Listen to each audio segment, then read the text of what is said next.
He always looked at people and smiled and made them feel joyful. He never made people feel depressed. He laughed at things that they laughed at. He told jokes. He liked to yamzahu. And Aisha said, كان مزاحا في البيت. He was always joking with us in the house. النبي صلى الله عليه وسلم قالوا أمزح ولا أقول إلا الحق. I joke, but I never tell a lie in my jokes. Always I speak the truth. A man came to me and said, يا رسول الله أعرني جملك. Let me borrow a camel. He said, أعطيك ولد ناقة. I'll give you a baby of a she camel.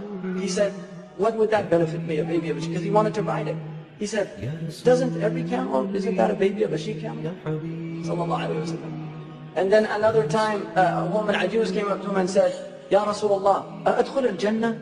Am I going to go to paradise? He said, لا تدخلن الجنة عجوز. Old women don't go to paradise. And she became so upset. And then he laughed and said, ستدخلين شابة. You're going to go in young and youthful. And then she was happy. Another time the Prophet ﷺ, he laughed at things. One man came to me and said, Ya Rasulullah, halaktu. He said, ما لحد وقعت زوجتي في رمضان. I slept with my wife in Ramadan. And I made an oath that I wouldn't. And I hadn't made the takfir. Because in Sharia you have to make the kafara if you do a bihar or the ilah or anything that prohibits a man from a wife. He said, what did you do? ما حملك على ذلك? What made you do that? He said, Ya Rasulullah, رأيت بياض حجتيها في القمر فوقعت عليه. He said, I saw my wife in the moonlight and I couldn't help myself. And the ضحك Rasulullah. He laughed at the man. He said, لا تفعل ذلك. No, كفر. Go and do your the expiation. That was his nature. Even when people came مذنبون, the man was in a state of sin. But he was showing his humanity by letting this man feel رحمة الله واسعة. أنت بشر. He was just letting him know you're a human being. You made a mistake. That's what he did with people. He made them realize that the doors of rahmah are open. And that's all he did to people.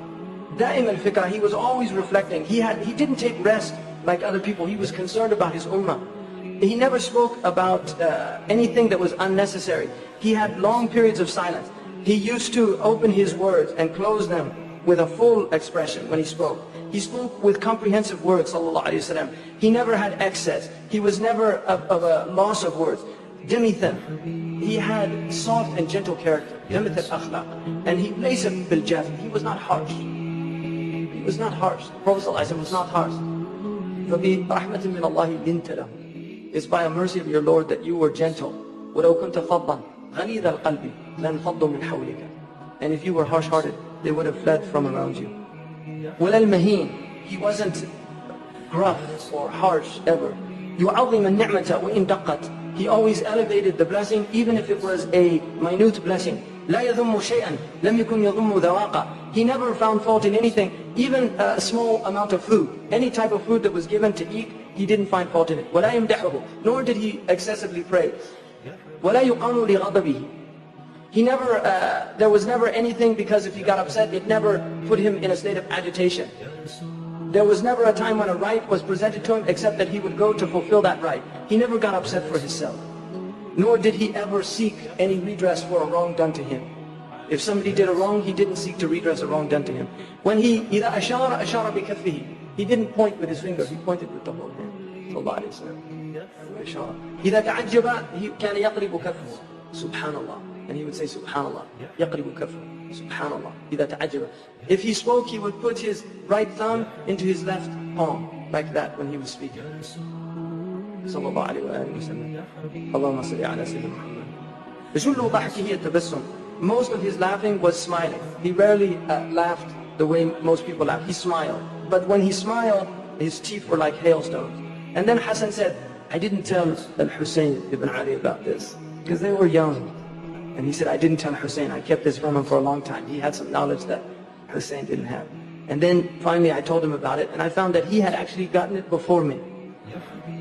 And he had asked our father, Ali, about how the Prophet ﷺ went in and out of his house, and what his masjid was like, and what he looked like. And he didn't leave anything that I had out. And then Al-Hussein said, I asked my father about the Messenger of Allah sallallahu alayhi wa sallam, how he came in. فقال كان دخوله لنفسه مأذونا له في ذلك فكان إذا أوى إلى منزله جزأ دخوله ثلاثة أجزاء. When he went in with permission into a place, he gave 3 parts.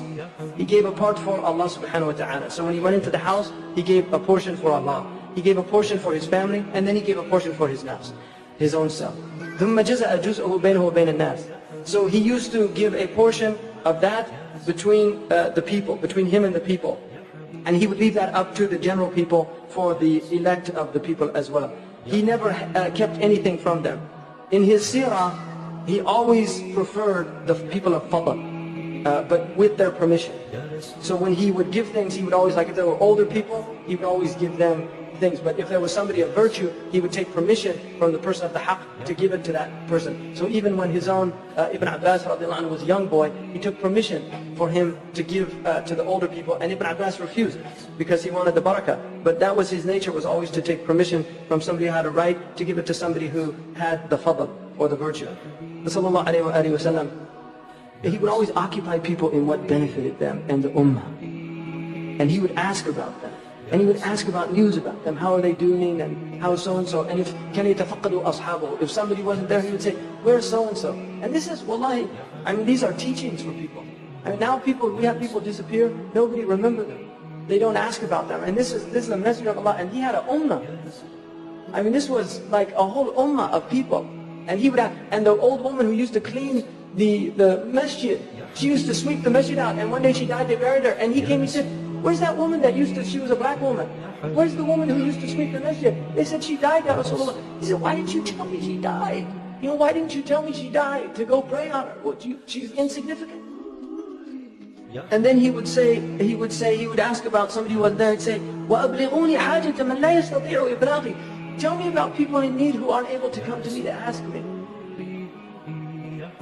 And he would actually ask people, tell me, if you know anybody in need, come and tell me about them so I can help them.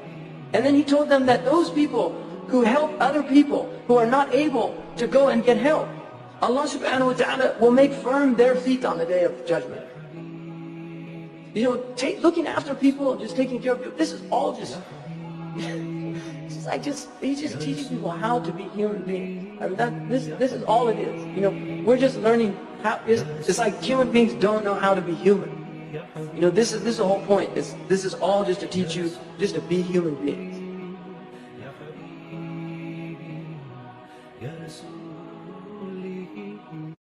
There was a man by the name of Fudala al-Laythi.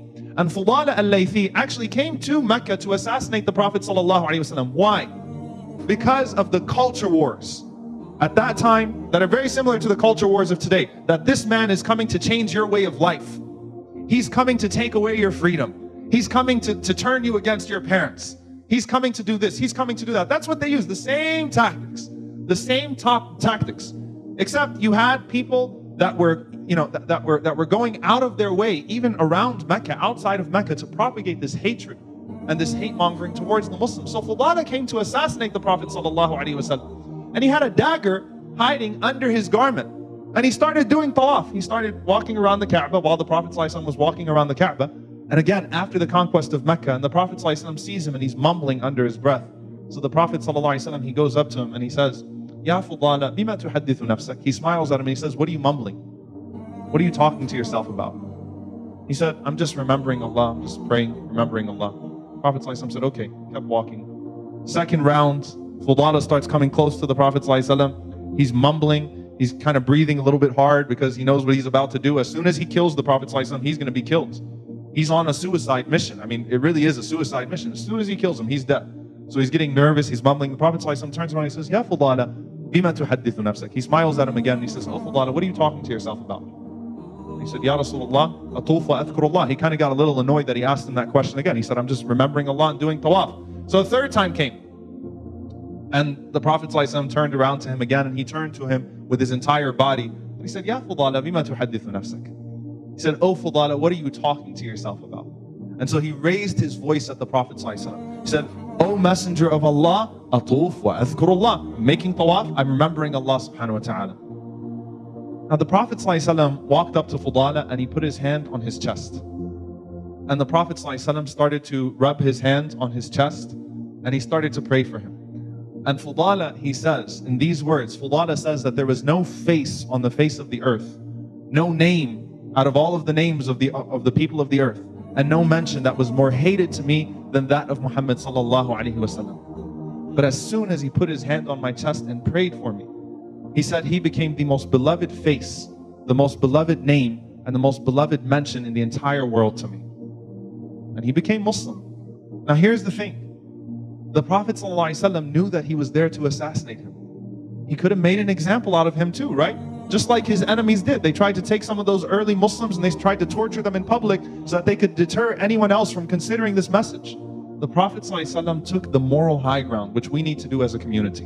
And the Prophet ﷺ, instead of killing him and making an example out of him, and it would have been justified, the Prophet ﷺ taught him what this message was all about. He won his heart.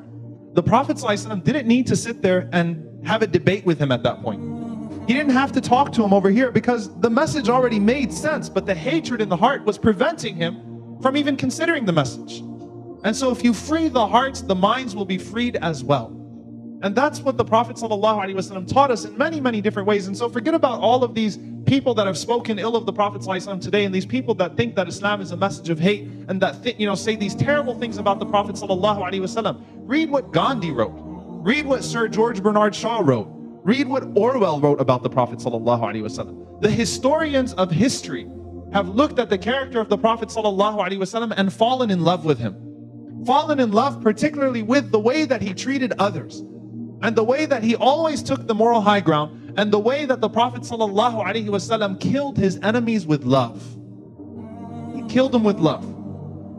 If a person hates you, and if a person has had their heart filled with hatred towards you, what's going to change them is not walking up to them and handing them a copy of the Quran. What might change them is that while you're handing them a copy of the Quran, you have a huge smile on your face. And you say, "Good morning, sir. Good morning, ma'am. I just wanted to share this with you." And what would be even greater than that is if you were to share with them the message of Islam without even giving them any material. As Umar ibn al-Khattab radiallahu anhu used to say, "Kunu du'atin lillah wa antum samitun." Be callers to Allah subhanahu wa ta'ala even as you are quiet. They said, how can we be callers to Allah without saying anything? He said, بِحُسْنِ الْخُلُقِ. With good character, you can call people to Allah subhanahu wa ta'ala. And no, our message is not to convert anyone. La ikraha fi din. There's no compulsion in religion. We're not here to convert anyone. The Prophet ﷺ taught us to be patient with people. Be patient with people. Because sometimes they don't know any better. And it's not that they don't know any better up here. This is an intellectual faith. We pride ourselves on having an intellectual faith. A message that makes sense. A message that's very simple. One God that we worship, and one God that sends prophets and messengers to call to the worship of that one God. It makes sense. That's why Islam is still the fastest growing religion in America. With all the hate propaganda, it's still the fastest growing religion in America. It's still the fastest growing religion in the world.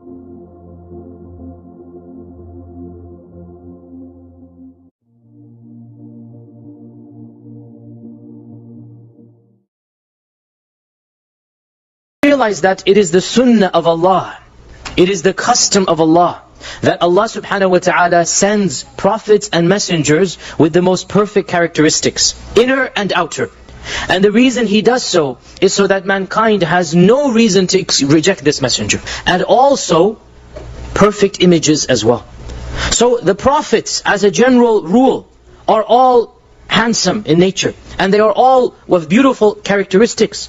Amr ibn al-As later on would say that there was nothing that was more sweeter to me, more beloved to me, than to stare at the face of the Prophet ﷺ. Now I want you to pause here. This is not how a man talks usually, right? There was nothing more beloved to me than to stare at the face of another person. It's not how a man talks. But the beauty of the Prophet ﷺ is so overpowering. His jamal, his nur is so great that Amr ibn al-As is saying, there was nothing that I got more peace from, more serenity from, more ahla, it was nothing sweeter than to simply look at the face of the Prophet ﷺ. And yet, and he said, and I could never get enough of looking at him. I never got tired. There was no melon. I never got tired of looking at him. And yet, were you to ask me how he looked, I couldn't describe him. Were you to ask me how he looked, I couldn't describe him. Why? He said, because along with this desire to stare at him, there was also this awe, this reverence that I had, that couldn't allow me to just stare directly at him, and I'd have to lower my face. In other words, there are two emotions. If you like, there's two powers, if you like. I don't like being metaphysical, but there's two types of powers emanating from the Prophet ﷺ. The first of them, he's attracting Amr's vision to him. And the second is that awe, that overpoweringness that Amr cannot stare directly. This is Rasulullah ﷺ. And so Anas bin Malik has given us one of the most explicit descriptions of the Prophet ﷺ. And this is found in the Shama'il of At-Tirmidhi. Anas bin Malik says that the Prophet ﷺ was neither very tall such that he stood above the crowd, nor was he short such that he would be ignored. He was in the middle. He was of a medium stature. And the Prophet ﷺ was neither extremely white, and nor was he a ruddy brown. Generally speaking, when the Arabs use the word white, it is a lightish brown. This is what they call white is a lightish brown. It's not the white that we consider Caucasian white. Okay, that white they called asfar, which then it's not really white, it's yellowish to them. That's how they considered it. Okay, so the Prophet ﷺ was a very lightish color of brown. So the Prophet ﷺ had a lightish brownish color. So Anas bin Malik is saying, neither was he purely on that side, nor was he ruddy brown, nor was he the rusty brown color. He was in the middle. The Prophet ﷺ's hair was not in curls, nor was it straight. It was firm hair, like most men's hair is. And Anas ibn Malik said that I never felt any velvet or silk softer than the hand of the Prophet ﷺ. His hand was very soft, softer than velvet and silk. And he said, nor did I smell a musk or a perfume more fragrant than the sweat of the Prophet ﷺ. In other words, his natural odor that would emanate from him. The natural odor that would emanate from him, Anas bin Malik said, I never smelt any fragrance more sweeter than this smell. We continue with Ali's statement that whoever unexpectedly saw him would stand in awe of him. In other words, just if you weren't expecting to see him, you saw him, you would just stop for a millisecond. So much reverence from his body emanating. You would stand in awe of him. And whoever accompanied him and got to know him would love him. Once you got to know him, you would get to love him. And those who described him would always say, now Ali is saying, this is what everybody else says, and this is exactly what everybody else says. What did he say? I have never seen anyone before him or after him who was like him. This is exactly what Ali is saying, the other people say, and this is what already saying, Bara said this, and Rubai' said this, and so on. So all of the Sahaba are saying the same thing. I've never seen anyone before him or after him like him. And this really shows us that Allah had given the Prophet ﷺ not just these physical, but these spiritual characteristics that is just emanating from him. And one of the best examples of this is the fact that many people accepted Islam just by seeing his face. The most famous convert like this is the chief rabbi of the Jews of Medina. And his name was Abdullah ibn Salam. Abdullah ibn Salam was the chief rabbi of the Jews, and he was the most respected of the Yahud. And he heard this man coming claiming to be a prophet. So he said, and this was the first day that the Prophet ﷺ came to Medina. The first day. And so he said, let me go see. Now, he wants to go see what his message is, right? Notice, now he's describing in the first person, the hadith is in Bukhari. He said, as soon as I saw him, عرفت أن وجهه ليس بوجه كاذب. As soon as I saw him, I knew that this face that he has cannot be the face of a liar. Because your behavior speaks louder than words. The message of Allah ﷺ said, I have been sent into this world to perfect what? Good manners. La ilaha illallah. Good manners. If the Muslim displays good manners, if he imitates the manners of the Prophet ﷺ, the people will respect him. The izzah will come back to him. Because keep this in mind, subhanallah, the beauty of the Prophet ﷺ. In spite of those people who opposed him, who attempted to kill him, who fought against him, it wasn't because they disrespected him.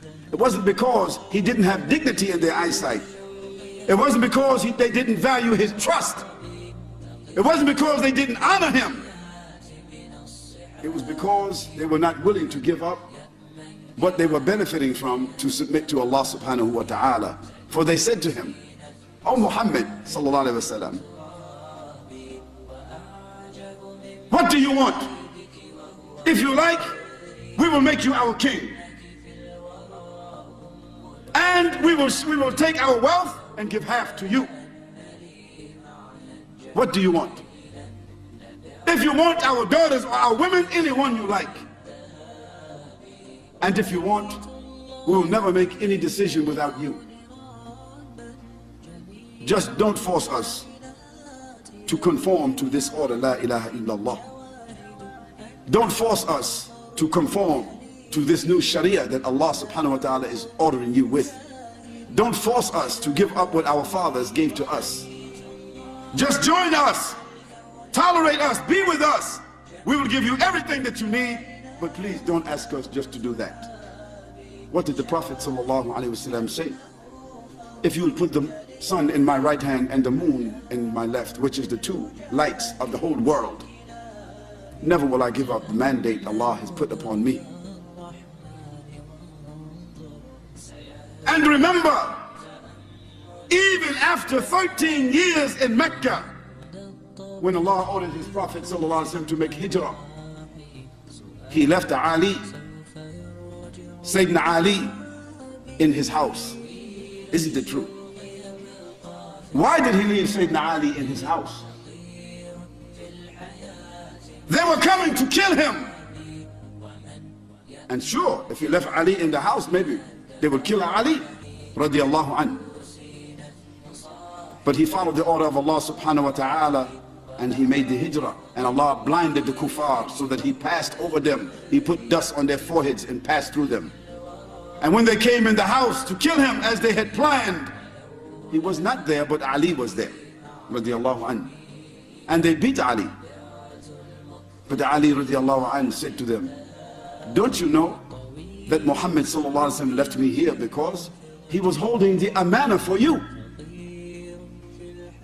For 13 years they were fighting the Prophet sallallahu alaihi wasallam, killing his followers, torturing him, slandering, plotting, opposing.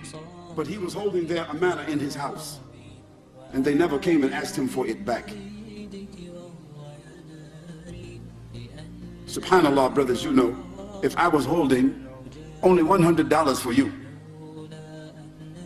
if I was holding $100 for you in my bank, and I insulted you, you didn't like me anymore, you would come the next day and ask for your $100. The Quraysh, they did not come to Muhammad sallallahu alaihi wasallam and ask for their money back, but they left it under his trust because he was Al-Amin. Even his enemies, they never made they made a distinction between his message and his character. They did not accept the message, but it was consistent to them, even when he was a child, that he was Al-Amin. Brothers and sisters, it is our behavior first we have to look to call people towards this deen. He was very awe-inspiring when you saw him. He was monumental, grand in nature. His face was like a moon on Laylat al-Badr that had a light coming out of it like the moon on Laylat al-Badr. He was taller than a moderate build, but not exceedingly tall. But he was of a middle stature, inclining towards height, because everything about him was middle. Everything, even his physical description, his color was a middle color. Lam yakun amhaq. He wasn't pasty white and he wasn't black. He was a color like what we call the harvest moon. And his hair was neither straight nor curly. It was wavy. It was middle. Everything about him was middle. He didn't speak slow and he didn't speak fast. He spoke in a moderate tone.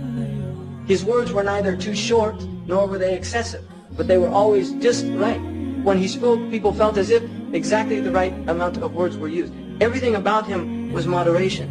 He had a full head, and his hair was wavy. If he parted it, then it parted. It never went past the lobes of his ears if he allowed it to go long, because sometimes he would cut it for ibadah, like the umrah or the hajj, when he shaved. But when he let it went to the lobes of his ears, and in some riwayah, just above the shoulder. He had a large forehead, which in physiognomy traditionally was an indication of high quality. And then his eyebrows, they were full, and there was a slight space between them. And then he had a vein on his forehead that if he got upset, they could see the vein. Sallallahu Alaihi Wasallam. The upper part of his nose was aquiline. So he had a beautiful nose that had like a bridging on the upper part. And his eyes were very dark. Sahal al-Khaddain. He had a high, beautiful cheek. He had a mouth that was full, so that when he spoke, his pronunciation was perfect. His teeth were beautiful. There was slight space in the teeth. He had a light hair on his chest. His neck was like a gazelle's neck. He had a beautiful neck and a high neck. It had like a beautiful, like a silvery clarity to it. He was balanced in all of his outward aspects. Madinah, he had a strong build, mutamasikan, and it was all perfectly formed. His stomach and his chest were equal. He never had a large stomach. He had no punch. Even when he was in his 60s, his stomach was always flat. Sallallahu Alaihi Wasallam. Allahumma salli alayhi. He was full-chested, and ba'id ma bayna al-mankibayn, his shoulders were broad, and he had a large bone. Also his trachea, where it met there was space. And then he had a light hair also on his stomach. Sallallahu Alaihi Wasallam. Ariyat Tajjain, he had no hair over his breasts. He had hair on his arms and some on his shoulders and the upper part of his chest.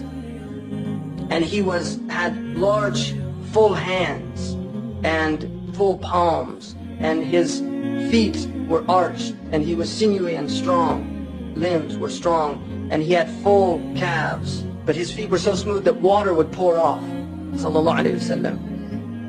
And then when he walked softly, quick-paced, as if he was walking on an incline. When he looked to somebody, he didn't just turn like this, he moved his entire body, Sallallahu Alaihi Wasallam, to give full attention to that person. He looked more at the ground than he did up. His glance was generally down because of the power of his glance. And then most of his looking was mulahaba. When he looked at people, he didn't maintain his stare. He would look and then move away. So as he looked at people, he never fixed his focus on people because of the effect that would have on the people. He was always grief-stricken. What that means is that if you looked at him, like if you saw him in the mosque, sallallahu alaihi wasallam, if you saw him in the mosque and you looked at him, you would think that he was grief-stricken because the istighraq, his presence with his Lord was so intense that his face would have a sense of being completely absorbed in thought. He smiled. He always looked at people and smiled and made them feel joyful. He never made people feel depressed. He laughed at things that they laughed at. And Aisha said, كان مزاحا في البيت. He was always joking with us in the house.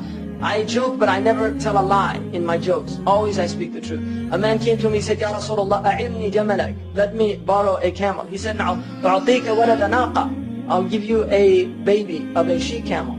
He said, what would that benefit me, a baby of a she? Because he wanted to ride it. He said, doesn't every camel, isn't that a baby of a she camel?